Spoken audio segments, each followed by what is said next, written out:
This is a video I've kind of been avoiding because I don't really feel that I know all that much about it, and I very well could be wrong, but that hasn't stopped me in the past, so here we go. I've just watched, was a proportional responses video? My burning noodle 11/2/11 day 2. And this isn't really a response for him, but it's my observation how his comments about what speech would have done better kind of spurred a thought that I've been having for quite some time. And I had it again the other night when I was watching briefly some political pundits go back and forth on the issues, especially the issues of Occupy Wall Street and what this presidential candidate said and what this presidential candidate is going to do about it, and yada, yada, yada. And it's becoming more and more obvious how much of a shell game it is. I have a lot of respect for proportional response and his insights into politics, but he seems to be caught up in the shell game as well, watching the ball. He's so busy, and pundits are so busy, and the general public is so busy watching the ball, they forget who's mixing the shells up.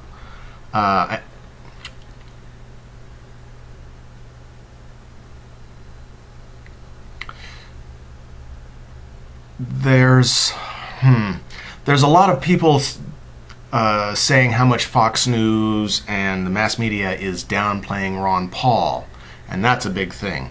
There's a lot of news about Kane's sexual harassment. Obama's doing whatever his thing about dissing the "In God We Trust" thing, and we're concerned about politicians passing jobs bills, whatever that's supposed to do.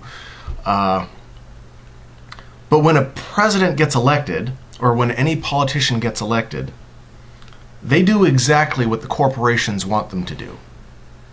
So take, for instance, my belief that if Ron Paul got elected, he would do exactly, give or take a few little nuances here, exactly the same thing Rick Perry does, or exactly the same thing that Kane would do, with very minor nuances. The corporate masters behind the scenes, the banks, the whole zeitgeist movement issue, I do believe is behind the scenes. Maybe not as a large group going, "Muhaha, we control everything," but as an evolved, emergent happening, a platform that everybody is looking out for their own interest. Every corporation is looking out for their own interest, and it just happens to guide all the political candidates, all the politicians, towards a similar goal, or towards a similar ends, which is a result of the banks trying to get control and get more money, a result of the corporations trying to get to control and get more money, a result of the religious right trying to maintain some control and influence, and of course the politicians trying to take care of their own, get money for their own family. And also, everybody believes they're doing the right thing, for the most part. So, I don't believe it's a giant conspiracy. It very well could be, but I don't believe so. I could easily be swayed from that. But I don't believe it's an effort amongst them to just screw the peons. I don't believe that. I could be wrong.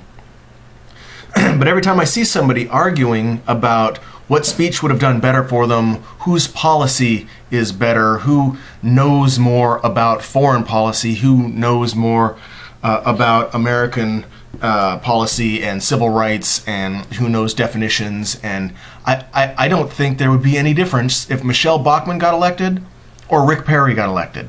I don't see how anyone that's in actual power behind the scenes would allow them to do anything to disrupt their power. So I see everybody... Another analogy, and this is going to be rambling, I'm sorry, it's not set up, and again, I'm not really versed in this, but whenever I see a couple sportscasters arguing about if this quarterback had done this, or if they had gotten this fullback, or this receiver had been picked at the beginning of the thing and they had trained, and they're arguing about all these little pieces of the game, and they're all just going to play football, and they all play by the exact same rules. So they're not changing the rules, they're not doing anything except arguing about where the ball is under the shell. And it does absolutely nothing. They're still arguing within the framework of the monetary system, the banking system, and the political system. All of those we know are fundamentally broken. And I say they because I sometimes do it too, just to argue for argument's sake. But they're arguing about the room in the box and how the rules of the box are pertaining to everyone. Now, politicians, if you elect this politician, the box is going to be so much better. And if you change this law, everything is going to be rosy. Or if you stop these people, the box is going to be so much more fantastic. And they're not seeing that they're still inside the box. And outside the box, there's another system that may or may not be better. I don't know. I believe it will be better. But it's so frustrating to me, and I don't know if I'm going to do any more videos like this. But arguing about the inside of the box and how uncomfortable it is without even looking to what's outside, and that's such a general bullshit thought process, but it's the only thing I've got. So without even looking outside the box, they're arguing about this system is the best system and we have to fix it. And it's never going to work. I don't care how many or who gets president or how many times you argue it or what rules you change within the system, it's still going to be the same central banking, monetary, taking resources out of this. You can have limited resources but unlimited money, so you can rape a whole planet so that you can't produce anymore, and yet have all this money left over. So why can't you make more stuff? I've got all this money. So the monetary system leads to a disconnect with resources in general. And politics are rules. This is kind of rambling. I may or may not put this up. I'll put it up. What the fuck? Peace.